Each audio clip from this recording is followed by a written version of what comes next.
All right. Hi, everyone. Thanks for joining us today. No, we have a couple people who are signed on. It looks like a couple other people who are joining us. So we'll just give it one more minute and then we will kick off.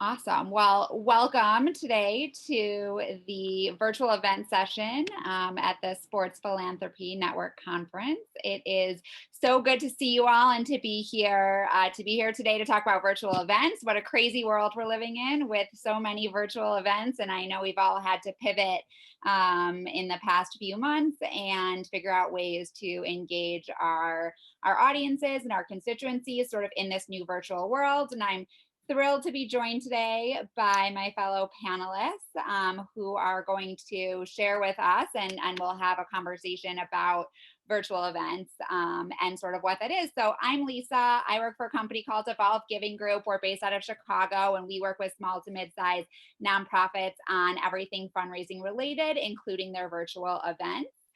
We have helped our clients raise millions of dollars and deepen engagement and expand their donor bases through creating really intentional, well-executed mission-focused events. So it's so great to be here today with you all. And I want to just take a minute and introduce the other panelists that we have with us today too. So Jessica Harper is the Director of Operations for Sports and Entertainment at TAPS, the Tragedy Assistance Program for Survivors. In her role at TAPS, she oversees the day-to-day team operations while establishing and developing relationships within the sports and entertainment industry to create lasting, engaging connections to and for surviving military families. Jessica and her family came to TAPS in 2008 after the death of her sister's fiance, Army Staff Sergeant Michael Hoolander, was killed in action in Iraq in 2007. She joined the organization in 2013. Prior to TAPS, Jessica led industry relations for a National Trade Association. She earned her undergraduate degree at the University of South Carolina and received her master's degree from the George Washington University. She currently resides in Washington, D.C. Daren Port is the CEO and founder of Powered by Professionals, a national fundraising and event management firm based out of New York City. PBP has helped launch 14 organizations from scratch while working with large and small organizations to produce fundraising events across the country, including concerts, galas, run walks, and now virtual events. PBP has helped nonprofit organizations raise over $130 million and enabled them to grow their base of volunteers and supporters by effectively leveraging technology and fundraising strategies. And Carly Stevens. Carly, why don't you go ahead and introduce, I'm going to turn it over to you to introduce yourself. Yeah, hi everyone. My name is Carly Stevens. I'm the Program Development Executive at Science of Sport. So Science of Sport is a nonprofit organization that promotes STEM through different sports. I'm a Chicago native and I graduated with a BBA in sport management from Loyola University Chicago. And I've worked with various professional sports teams, including the WNBA Chicago Sky and some sports marketing agencies in the Chicago area. So excited to be here. Thanks for having me. Awesome. So I guess with that, let's turn it over. We're going to answer a bunch of questions, talk through a couple things, and then take some questions from you all as well. So throughout the presentation today, if you have any questions, please go ahead and put them into the chat or into the feed loop. And we will keep an eye on that and answer them sort of as we go. So Jessica, this first question is for you. Can you talk to us about how you've used virtual events to keep the engagement going during COVID-19? Yeah, absolutely. Thanks, Lisa.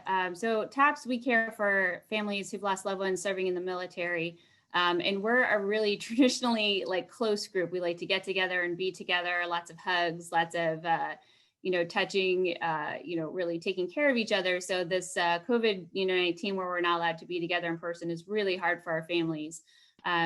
Also for sports and entertainment team where you're usually taking people to events or, doing in-person events, we really wanted to make sure that we kept those relationships together throughout the time we had to be apart. So one of our first events was Facebook Lives. We were very lucky to have some of our sports and entertainment partners offer to come on and let families ask them questions, and we were able to interview them and really just kind of bring that experience right into our families' homes. The second thing we really started doing was kind of what we called reunion events, where maybe families who had met each other through different sports events, we got them all together on a Zoom call and let them talk to each other and update each other about where they were. So it's not just grieving families getting together, it's them having a reason to talk to each other that's not about, what they lost or who they lost, but it's about their favorite sports team or that really great time they had, going to this event. We did this really amazing partnership with the NBA where we're not talking to players or coaches, but we really found some talent in the operations. And so we've been able to connect them with some families who are super interested in basketball. And they've kind of explained how things work, the player administration, operations. We held a mock draft with our 9 families. They got to select from the 2020 NBA from people who actually will be doing this in a few weeks. Got to talk to some NBA refs in the bubble. They told us about their life there, how they were all learning to play pickleball because that's what you do. And so they were able to kind of share those experiences and keep those connections. And I think what we focused on too was really making it a meaningful engagement. And then having that long-term possibility that these would be people that you would see in maybe 6 months, that you could be like, oh, I know you, we did that event together. And now we're here touring the NBA, headquarters and meeting in person and just kind of having that connection. We're not promising an in-person event, but we do hope in the future, those will be those meaningful engagements that they can tie back to at this time. So that's just a little sample of what we've been doing to kind of keep our families and our sports families together. Awesome. Thanks, Jessica. Carly, do you want to talk with us a little bit about the types of events that you all have held virtually, who your target audience has been, and sort of how you have engaged that audience? Yeah, thanks for the question. So like I said, Science of Sport is a nonprofit that promotes STEM through different sports. So our target audience are schools, teachers, and students. And the pandemic has totally put a 180 in all of our events because they're usually in person, and we have tons of workshops, summer camps, after school programs that we run in person. So we've had to shift our focus. A lot of our focus has been on our social media. So we've ran some social media campaigns from Giving Tuesday. Our organization's also based in Arizona. So we have like a Arizona tax credit campaign that we've ran out as well. But our main focus has been our Breakfast of Champions fundraising event that's going to be happening in December. So that's going to be a pre-recorded event where we are inviting people to come out and support Science of Sport. So like I said, it's a pre-recorded event with our keynote speaker from our executive director and our chief scientist and owner, Ricardo Valerdi. He is a engineering professor at the University of Arizona who created Science of Sport. So they'll be talking about our mission and our programming. And then we're also going to have some teacher and student testimonials. And then we're going to actually have an athlete panel that we are going to be pre-recording and having it streamed live so that people can watch the athletes interact and just talk about how important STEM is in today's society and getting teachers and students involved. And our main mission is to get students involved in STEM at a young age. And then after we run through those videos, we're going to have a, call to action, our donate page, which we use through GiveSmart and some other platforms. So those are some of the things that we're running right now. And we'll also have a live auction and a 50-50 raffle just to get people interested in some of the teams we work with. We work with the Dodgers. We work with the Houston Dynamo, Seattle Sounders. We work with a lot of different professional sports teams. So we'll hopefully give some goodies for the people attending that event. And as you guys know, it's a huge social media push before that event. So we're going to be sending out lots of videos, pictures of everything that we've been doing. But that's our main event we're doing right now, is the Breakfast of Champions event. It sounds really inspirational. Sounds like it'll be a great event. And Carly, you just spoke about the event that you're going to be doing, the Breakfast of Champions event, and pre-recording that event and live streaming that event and using GiveSmart and having a way for people to, give virtually in a live auction. And there's just a lot of technology, right, that you just sort of threw out there. And Daren, I'm hoping you can help us make sense of this, right? So how do you pick a platform for a virtual event? What are the technology needs in producing an event, in streaming an event, in actually raising money through that event? Can you sort of help us think through all of this and how it fits together? Sure. Well, thanks, Lisa, for kind of moderating this. And yeah, on to that point, there are many different, there's so many different options. It's a little bit dizzying, especially because this all occurred in the last 7 months. Went from nothing to 30 or 40 choices of how to do it. Picking the platform is critical, but really understanding what you're going to be doing and what you're trying to do with your audience is just as important. And what budget are you working within? What we've been telling organizations that we work with is you almost work backwards. What are the budget constraints on the project? And then let's look at the different platforms that meet those budget, in that window, if you will. Are you going to be doing breakout rooms? Are you going to be doing some sort of live appeal? Is everything pre-recorded? Is there an auction? Do you need chat? Does a chat need to be right there so people can see it? Or is, some of these platforms, chat's not available. It's there, but it's not easily seen. Then you have, are you having a performance of some sort, entertainment? Do you need people to be able to respond? So these are all components that you're looking at. There are so many platforms. We've worked with Cadence, which is a platform that's out there, which enables you to break into Zoom rooms. You can have breakout rooms, as well as have a full live living site, which is almost like your own website with a table of contents and places to go. And then there are a lot of, like you said, GiveSmart. I think I heard Carly mention. GiveSmart has a nice one cause, and GiveSmart offer this nice auction streaming solution, so you can do some of the other components and also stream your event. We've been streaming through Vimeo. We've bought an enterprise solution package through Vimeo, which enables us to do a lot of cool things and also manage the costs amongst a number of our charities that we work with. Things that you will need to have in mind when putting this together is you're probably going to need a video camera or a really good phone. You're going to need the different things like a tripod and other things like that, lighting, a strong connection so that you can record things, and make sure you have a microphone or something like that so the sound is quality. You may even want to hire a video editor to come in and record the MC and some of the other key components, because they're so critical to your event. You don't want them to be on a phone where the quality is okay. It's not bad, but it's just not as good as it would be if it was monitored and done correctly. So, and there are other platforms that are $25,000 just for the platform. So there's a lot of different options out there. Do your homework, talk to people who know what they're doing or have done it before to get different ideas. Awesome. And Daren, one of the things that I often talk to my clients about is sort of this mindset about how to think about your budget for a virtual event. I'm often asked, well, how do I build a budget for my virtual event, and what are the different sort of things I need? And one of the questions I often ask back is, well, what did you typically spend on AV if you were going to be in the room that night, right? In a lot of ways, you've already made a value statement by saying, this is what I value. This is sort of the production value that we think our event has, right? Or that we think that we need to be able to pull off our event in a meaningful way. And so what I often say to a lot of my clients is, don't start from zero and say, well, what is it that I need? Start from, what have you assigned in the past as sort of being the value, right? Are you bringing your own screen and your own projector and setting it up yourself and running your event very low budget?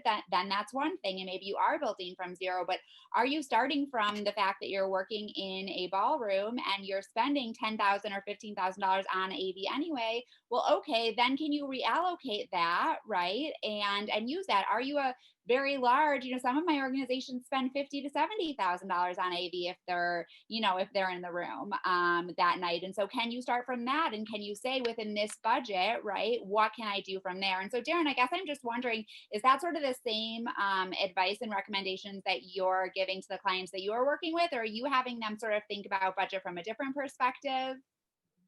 Well, no, Lisa, I love your perspective. I don't know if all the clients, the charities that we work with do, they all are, everyone's a little nervous, right? To be fair. And so everyone's kind of just slashed budgets dramatically. So everyone's just kind of, how can I spend no money and do this? You can spend no money. We can't spend no money, but you can spend little money, but you really just, it depends what you're going to be producing. And remember, this is how you're going to come across. So you do want it to be professional. Over the weekend, we did a global virtual run walk, and I decided to spend another $300 to get a professional videographer in to record the MC. It was a simple move. It was not very expensive, but the quality was so much better. And the impact that has, I think, is critical. So I think it's pretty important that you realize, yes, this is going to cost less than if you're at Costa Vinos or Gotham Hall or one of these gorgeous spaces in Chicago that you guys have events at. But you don't have to spend $50,000 to do this. There are efficient ways to do this as well, but you do have to spend some money to be smart about it. Absolutely. And I think it's interesting too, sort of as an aside, and then I'll bring us back, but about organizations slashing budgets. And Carly and Jessica, I don't know if you're seeing this as well, right? But we are, for many of our clients, that there's sort of this fear that they're not going to raise what they raise through their in-person events. And so they need to spend less because if they can't bring it in on the revenue side.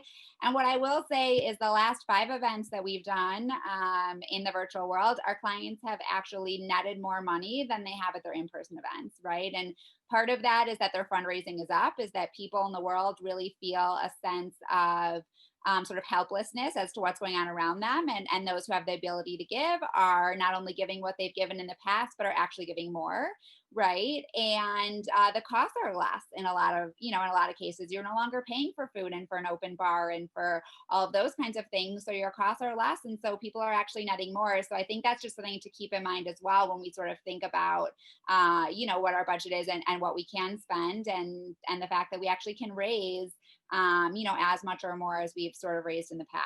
So, definitely something to consider as well. So Jessica, I want to throw it back to you for a minute. What successes or innovations have you seen and how do you sort of tie or are there ways to sort of make an event experiential, right? To potentially tie something that you're doing at home, something that's happening through your event. Can you talk to us about how you've made some events hands-on and what your recommendations are in that space? Yeah. So, being a little bit different, along with Carly, sports and entertainment, obviously my organization TAPS is doing fundraising, but not so much on the sports and entertainment side. We're really more focused on creating those experiences. We are lucky to be funded. We're an official salute to service partner with the NFL, and we do get some funding from some of the other major sports partners. But, what we've focused really on is creating that meaningful engagement. Because when you go back to the donors and you say, these are the families you've impacted, these are the stories they're sharing, this is what sports means to their family, this is how honoring their fallen hero with your fans, your players, your leadership, this is what it means to our country. It's really impactful and it can really help with when you come to present those kind of donations or you need stories, of how your clients are being serviced in the nonprofit industry.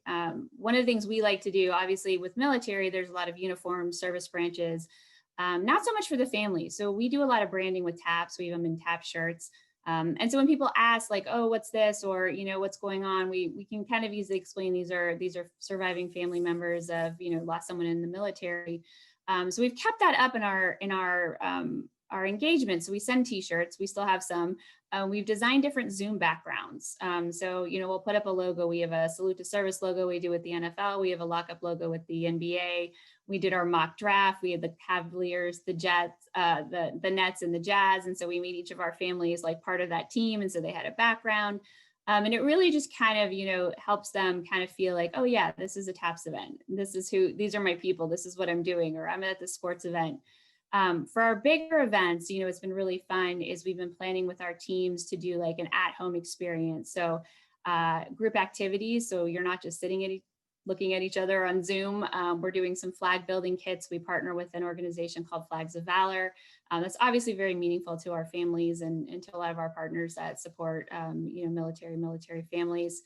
Just some fun stuff like dinner, snacks, tailgating snacks. So we're doing salute to service. You'd normally be at a stadium, you'd be buying popcorn or hot dogs or whatnot. So if we can bring some of that to our families, and then those meaningful commemorative items. So we do initials on helmets to represent fallen heroes. The teams will send replica helmets.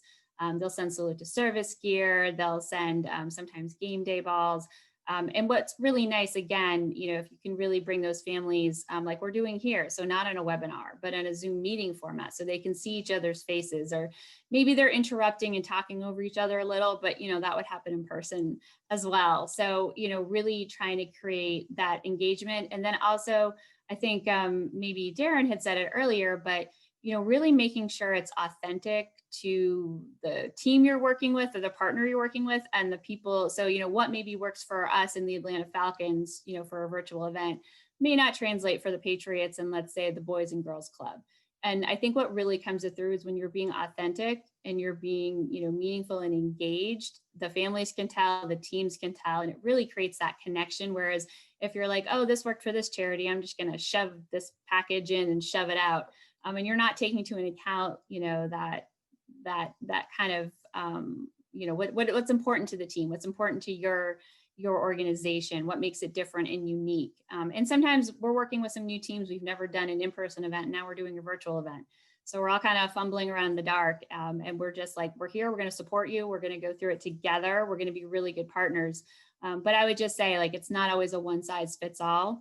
And really think about, what you want your people to get out of it, your partners, and then also, as a nonprofit, what do our survivors, get out of the experience? And we kind of do everything from big events, from 280 fallen heroes being honored, to a team that's just honoring one fallen hero. And they're both going to be really different, but at the end of the day, like, those families, we want them to feel like they're the most important thing that is going on in that moment. And so whatever it takes to get that feeling, that's where we want to follow. Great. Those are some really good ideas. And I hope that other people are sort of able to take them and adapt them to how they might work at their organization. Carly, I know you've also had some experience with taking events and making them interactive. Can you share with us some ideas of what you've seen work? Sure. So like I said, our Breakfast of Champions event is in December and it is pre-recorded. So it is tough with that interaction because it is all pre-recorded. So a lot of it's through social media and connecting with the audience through there. So we have tons of videos, student and teacher testimonials we plan on sharing. And we have a lot of STEM curriculum and lessons that we promote through our social media channels, where we want teachers, parents, students, whoever's following us, to click and interact with those links. So I think a lot of it is before the event, that interaction, since maybe live they can't ask questions and they can't do some of the stuff that you usually do. But I think a lot of it takes place beforehand, and we want to push out, our mission and message beforehand so that people will come, and we want to provide value when they're there. So we want them to see, hey, we're, offering these programs to teachers and students. We want you to invest your money and time. We're also doing a volunteer program as well, to come to this event and to see the impact that we're making in these communities all around the country, especially in California and Arizona, but we do work all over the country. So I think, like I said, it's providing that value and seeing that we are making a difference in the community. And also just, like I said, through our social media, through videos, through pictures, all of that. And I don't know if Daren and Jesse, you have some more thoughts on that and just making it interactive, but I think just a lot of it takes place beforehand and pushing it out before then. Yeah, totally. Great, Carly. And I love your idea of, I think pre-recorded can be really great too, because not everyone I don't know about you guys, but it was one thing when, it was football Sunday and people had to be at a game. And now with virtual events, it can be any time, and finding a time when everyone can be on is exhausting. So what was really cool too about Facebook Lives is that survivors could, chat people. You could interview them and you could be like, hey, and you could call their name out. We also found out a lot of our survivors were sort of doing their own texting or Facebook, their own Facebook like kind of posts. So they, like with your Breakfast of Champions, maybe there's a side chat where your, families are talking about how great this is and how excited they are to be back next year. And so I think one, spreading your message, and then two, like having your team, on media or engaging where your families or your survivors or your people are, and that social media audience is it really helps, kind of promote that message. And it's slightly organic. You do have to know your audience. I know for me, Facebook, it's a little bit for older people, which I don't like saying, but I am the older people. Obviously there's TikTok. We're leaving that to the next generation. We're dabbling in esports as well, just because it's, it's a natural thing with virtual too. Like you play video games, you talk to each other, you can watch Twitch and stream, and that's a fundraising opportunity.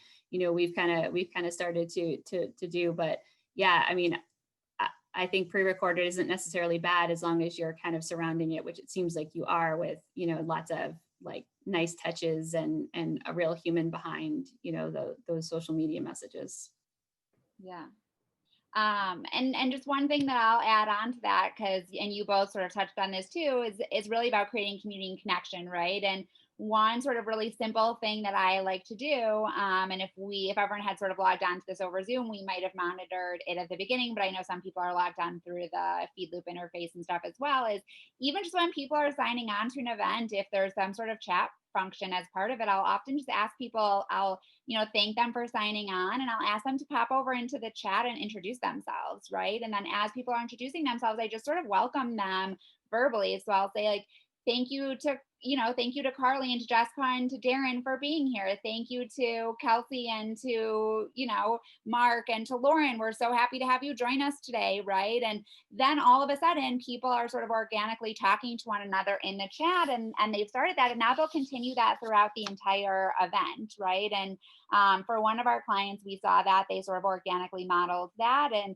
all of a sudden it came time for them to do their paddle raise or their friend in need. Everybody calls it something different, right? And because people were already engaging in the chat, somebody who was not even a board or committee member sort of went over and saw the thermometer and came back to the chat and said, everyone, we're only $5,000.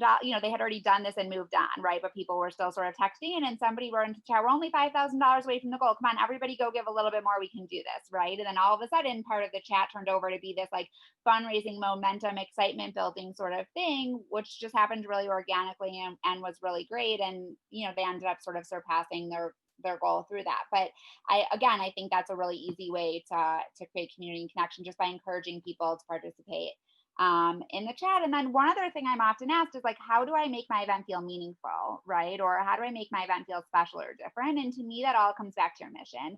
And Carly and Jessica, I love the examples that you've sort of shared in this today, and Daren, how you have talked about the authenticity of the event as well, that it really is understanding exactly what your audience is, exactly who your audience is, and exactly the teams that you're working with, right? Or the different people who you're engaging, and what their desires are, right? And who it is that you are as an organization. So what does it mean to be a family of a fallen hero? And how do we make sure that we're really honoring that person's life, right? And that we're really honoring their legacy, and that we're making their family feel really positive about the contributions that they made, to our society and to our world. And that message and how we bring that message to life is going to be really different than how we bring a message to life for, an organization that doesn't serve sort of that population. So to me, it's really all goes back to that mission. In the same way in the room that we would work really, really hard to bring our mission to life, that has to be our responsibility,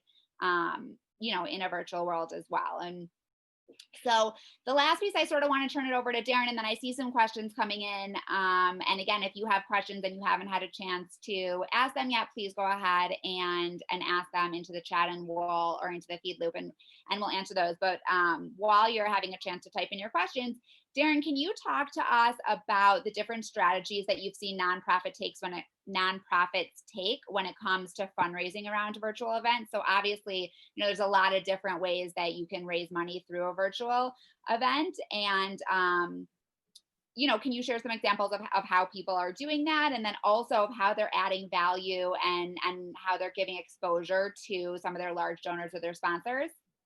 Sure. First, I think what all the ladies said were amazing. Really well said and well pointed out. I love the chat idea, Lisa, that you incorporated. I think that's great. And I think back to the authenticity, we had an event the other night, and it was you felt so connected to people involved. And I think we all know this, that our organizations are driven by people who are on our committees and who are on our board. Without them, we have absolutely nothing. So if you can figure out a way to involve them in your events in different ways, it may be through a watch party. So you're having an event and they invited a few friends over to watch the event, and you get a video from them, either go to them live or get a pre-recorded video with them and their friends, and they're part of the event. If they're presenting an award, receiving an award, if they're donating at a certain level and sharing that with everybody, make them feel connected and part of it. It is really what it's all about, because you're building community. And with this virtual component, everything is really community based. So if you can incorporate all these key people in the event, they're the ones who invited people to attend in the first place. So those people feel a little more engaged and connected if the people that invited them actually play a role in the event. Now, I know it's hard to have everyone having too many people involved, but with virtual, you can get creative on different ways that they're incorporated. Even if they're incorporated for 10 seconds, they're in the event and they feel a part of it, which is big. And then on sponsorship, one thing that people are doing on sponsorship is, for the larger donors, is offering them a chance to do a short video message or incorporating something that goes out in advance. I think Carly was mentioning sending things out prior to the events. And but we've done that with some top sponsors. We had a top sponsor send us a note during the virtual event after they heard themselves speak at the event, that they committed to being next year's national sponsor during the event. They're like, count us in for another $100,000 for next year. This is amazing. It was the first of 4 events we were doing with that organization, and they already committed to next year, because people want to hear themselves, see themselves, and feel like they're making an impact. So figure out a way to incorporate all those things and leverage. And there's too many technologies to talk about right now on this call, but we'll answer some questions and hopefully address some of the other topics. Lisa. Awesome. I think that's great. So so why don't I at this point turn it over to some of the questions, and I will. So let me ask this first one from Carrie. So this is a little bit of a long question. So how can events like PAX continue to operate under the current conditions? Events like these are largely dependent on individuals being able to access devices able to run the programs or the games. They are usually held in large venues with hundreds of PCs and platforms with games loaded, ready and available for multiple people to play and test new games and platforms. This year's online event did not provide the same richness that was available to attendees in prior years. Game testing is limited by participants' ability to install programs on their computers and dependent on individuals having the technology to run the games at home.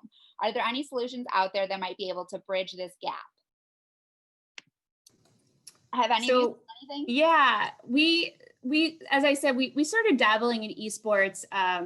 We noticed it's been a really interesting, a lot of times when players and families meet, a lot of the players end up giving our kids their like gamer name. And they keep in contact that way. And so after like the 3rd or 4th time, we're sort of like, maybe this is something we should look into. But we did very quickly run into what the questioner talked about, that the reason esports is kind of played in stadiums altogether is because if someone has a faster internet connection or a better computer, those are all advantages. If you have a download speed, if you have a PlayStation 3 and someone has a PlayStation 5, like some of the games aren't compatible. So what we've kind of done is go in the opposite direction. I don't know if this directly answers the question, in that we've kind of engaged some of the professionals, so coaches, some of the people in the leagues, and sort of maybe have an event where they can give advice and talk about their experience. Now, it's not exactly testing out, NBA 2K, or whatnot, but it does give them sort of a platform where they can kind of share some expertise, you do feel like you're getting some special behind the scenes kind of like, oh, this is how a professional like esports team would work, or this is how they're drafted, or this is what a coach would do.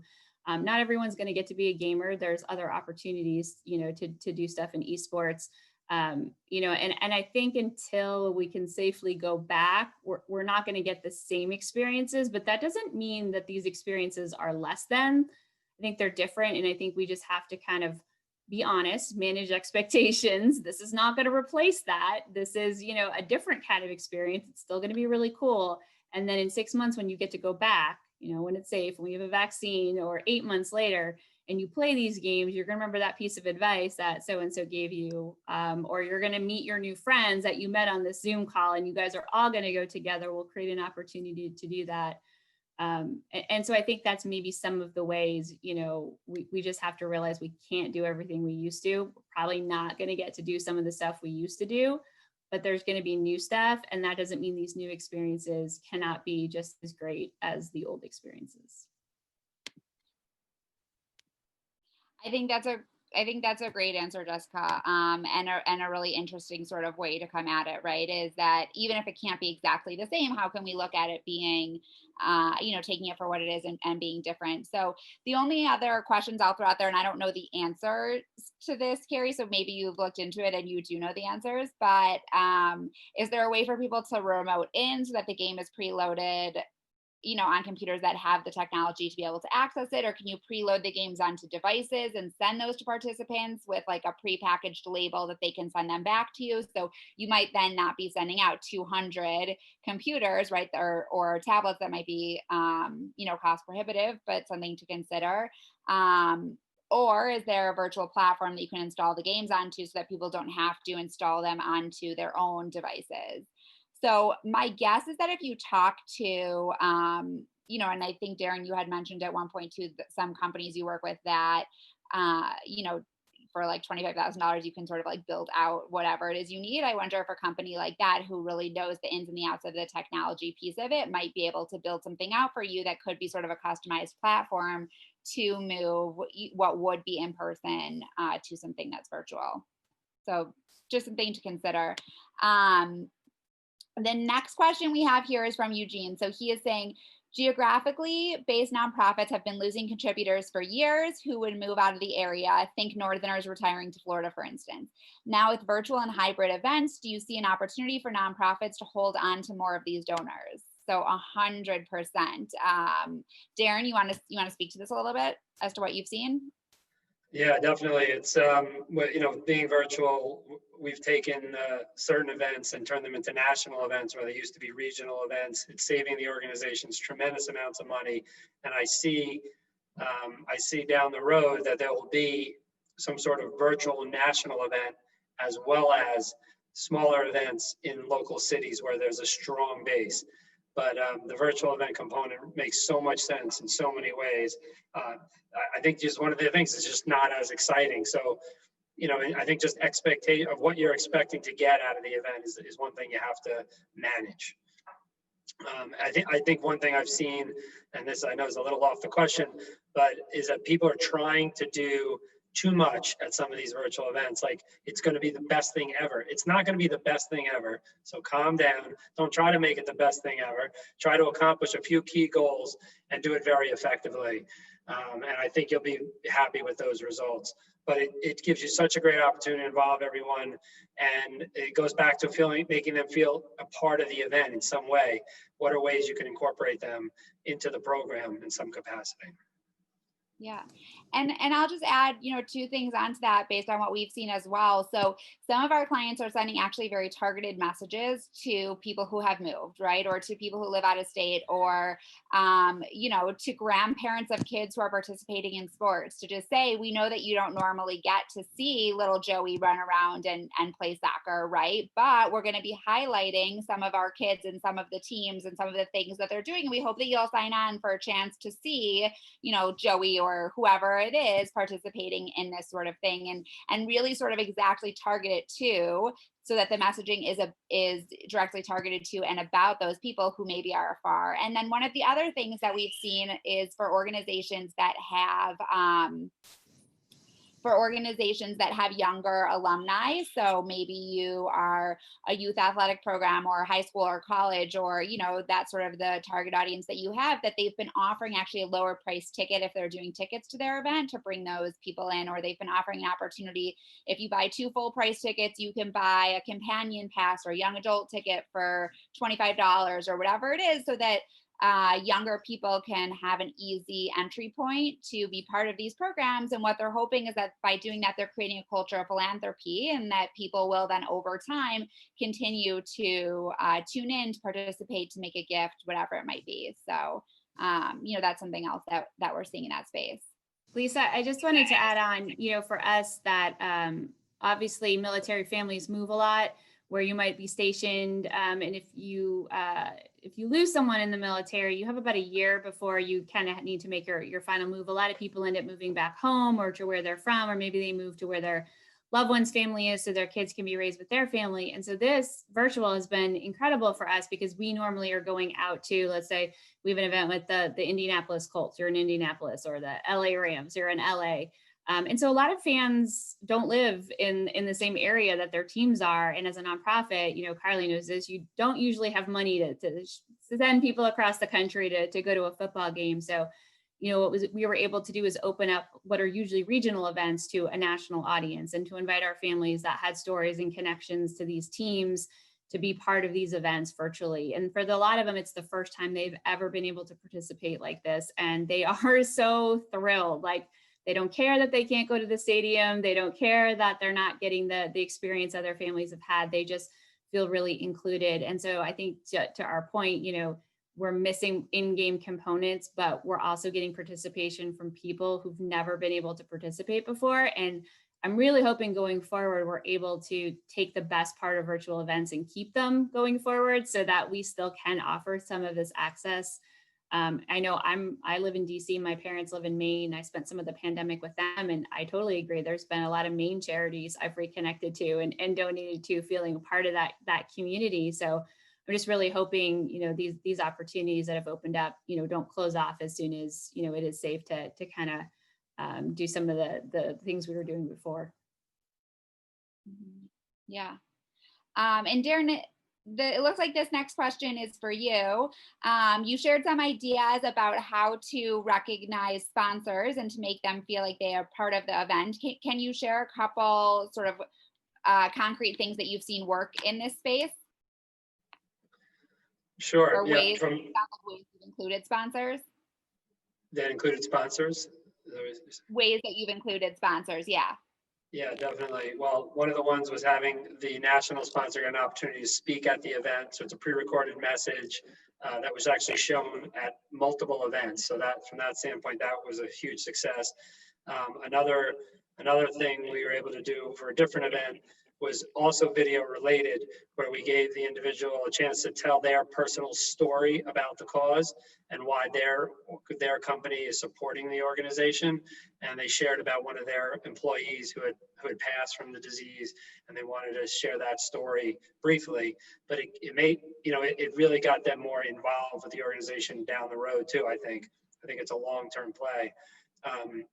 The other ideas, and I think Carly and Jessica maybe touched on these a little, is trying to incorporate those sponsors in some of the social media that you're doing in advance, having them help drill your mission home by letting them be a part of that, and then putting their logo with your logo, saying we partner with X organization to fight this cause, or to work together to enable kids to do this, or whatever your mission is.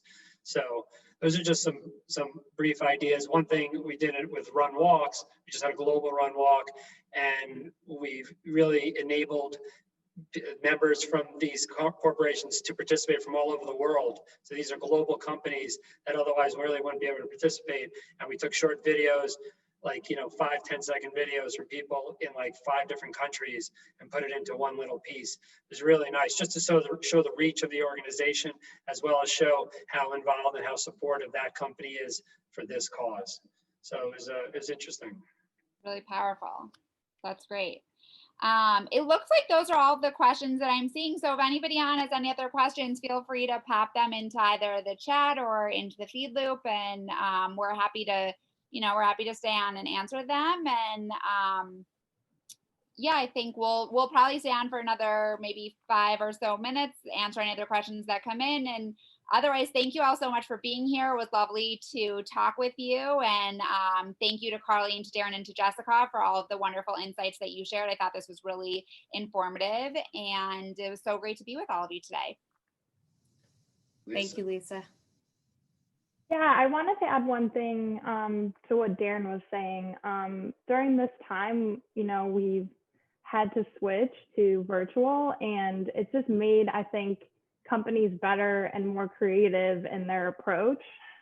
Since seeing from Science of Sport, we did solely everything in person, whether that was teachers workshops, summer camps, like I said, and we've had to get creative in our storytelling and our emotional appeal to our sponsors and to our teachers, students, companies, whoever is investing in us and is in our program. So I think it's been, interesting just pivoting to virtual and just getting those videos out and the stories. Sponsors want to see their money going towards a mission and cause and see the work that's going into the community. So I think we're heavy hitting on, video content and creating those student and teacher testimonials so that people can see the work that we're doing in the community. Since they can't come out to the event now, we have to hit home with some of those videos and testimonials about how our program's working and the reach that we have now virtually instead of just in person. So I just want to point that out. Yeah. And I love the creativity, right? We're seeing so much of that right now, that everyone's sort of forced to be creative in every aspect of what they're doing. And to your point, Carly, it's really inspiring. So. Well, Jessica, I want to ask you a question. What events do you have coming up or can tell us about? Yeah, so NFL Salute to Service partner, we are pretty busy for the month of November. We're doing about 10 different events across the country, and then about 3 of them are new teams. We have what I like to call our signature program, where players wear the initials of fallen heroes. And I think what's interesting about this year, obviously with virtual, is a lot of the stuff we're doing is the same for in-person events. So finding the families, getting the stories, getting them registered, getting that information to the team. We write a fallen hero bio, so the teams really get to know. The players are given those about a week or 2 in advance. They get to read them, so they really know the person that they're representing, and then also a little bit about the family. So if they have the chance to meet the family, that engagement goes as smooth as possible. To Lisa's point, we talk about icebreakers. My icebreakers have a lot to do with food. That's just what I'm into, but it really gets the conversation started. Sometimes you get families on and they meet their player and they're just starstruck, or they can't think of anything to ask. So we try to facilitate those conversations. Our first one's with Philadelphia Eagles. And they're doing something really cool. They have, some tech they can use to do a behind the scenes. So they're going to have 2 families kind of visit at the practice, the walkthrough. And so some of their players will be able to come over and say hi, wave to the families who'll be watching at home. We have some really cool in-game activations going on. And I think for a charity, maybe if it's not fundraising, awareness is always great. And so we'll have some of our names and logos in stadiums. One with the Atlanta Falcons will be on a huge part, a wrap.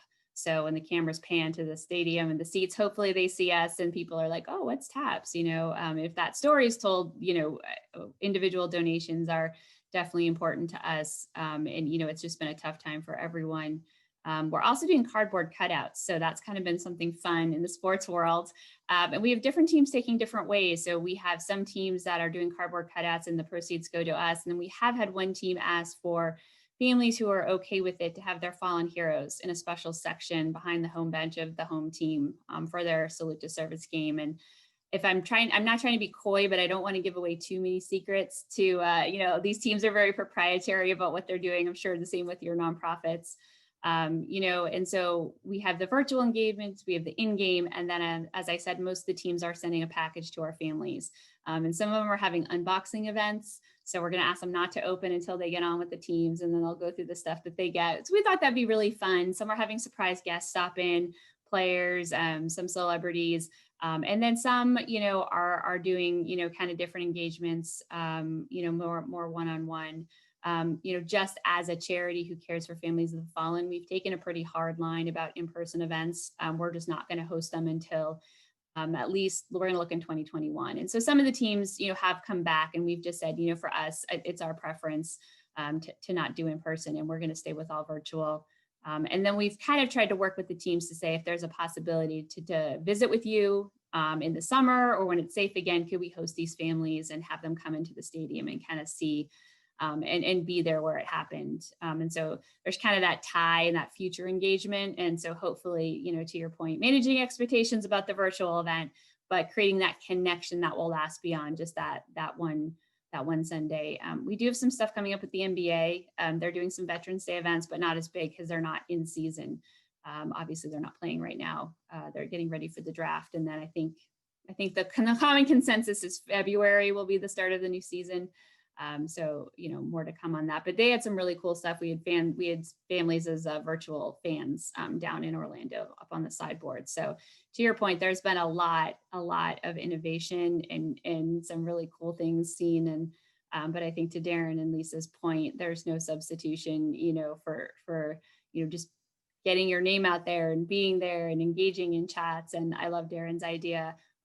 We've had some of our board members just come on our staff meetings, just introduce themselves for a Monday morning staff meeting, all hands staff meeting, and hey, what are you guys doing? And let me hear the reports from the different departments, and keeping them engaged to let them know we're still working. They might not see us out there, but we're still impacting families and we're still working. So Daren, that was some really great information. And I know we definitely could do more. But Carly, how are you guys? Are you planning for next year's events, or how do you STEM in camps when you can't have camps? Yeah, so we have been doing a lot of virtual summer camps, virtual teacher workshops. We just want students and teachers to know that we're here for them during this time, and we need teachers now more than ever. So we want to provide them with the STEM curriculum and content for them. And we've put all our curriculum on a learning management system called Brightspace. So it's really interactive. It has tons of videos, there's quizzes, there's worksheets for teachers to use with their students, and whether that's during school or after school. So we're trying to be creative in the approach that we take with teachers during this time, just so that they know that we're here for them. And we want to give them supplies. We do these STEM activity bags, we call them, where we give bags to teachers to give their students, where they do like a pickup day at their school, or they drop them off at their house, or they mail them. It's kind of up to the school district. And like you said, with the in-person event, it's just so unknown. And each state is different. So it's just safe right now to do everything virtual and kind of plan for the future of in-person and talk about it. It's still okay to talk about and plan, but you have to just be very flexible and adaptive during this time. So that's kind of what we're doing. And we also hold a golf tournament. We're talking about a golf tournament, but for the next year, and that's like a big fundraising event for us, but it's just, with all the COVID guidelines, it's just doing it safely and as creatively as possible, so to bring in the same amount of money. But like Lisa's point at the beginning, just not having to pay for, or, do the food costs and the bar, and you're saving a lot of money, and you put in a lot of money into these events, and it's like kind of what's the return of that investment. And now that you're not having to do it, you just have to be more creative virtually. So, and Daren, I don't know if you have anything to add about upcoming with your events, and Lisa, just so we have some time left. Yeah, we are in the middle of the chaos, as I like to say, this time of year. It's the entire year squished into 3 months because everyone moved their spring events to the fall. So we've had 11 virtual events in the last 40 days, and we have another about 8 or 9 before the end of the year. So it's a lot going on. They're all different styles and shapes and sizes, between run walks and galas and cooking events. So we're doing all different types of things. So it's it's exciting, it's different, and I think we're learning a ton. If more than anything, I think you learn from each one of these how we're able to adjust one or two things on each event, and they keep getting better. And we're going to try to post some of these events so people can see them and just see how we've put them together and what different components we've leveraged. So we'll be doing that through our site, virtualnonprofitevents.com. Be sharing those links. Awesome. And Carly and Daren and Jessica, I didn't ask you this ahead of time, but I'm going to offer on your behalf because I assume that you're going to be open to it. We're happy to answer additional questions if anybody has them, and you can reach us through, if you look in the networking section, we all have a profile. You can find our email addresses there, and we're happy to be resources. And I think that, I'm so honored to be serving on a panel with the three of you, because you are so bright and experienced in your field and in everything that you're doing. And I learned a lot from you, and I'm sure everybody else did as well. So I encourage everybody to continue the conversation offline, and thanks to all the nonprofit professionals who were on this call for the work that you're doing in your communities. And we hope that everyone has a great day. So with that, it looks like we're right about actually at our time. So we will say thank you. And before you sign off, Lisa, a big thank you to you for moderating and leading the questions and putting it all together. You made this work. So thank you. My pleasure. So it was so great to see you all. Thank you. Have a great day. Bye. Bye.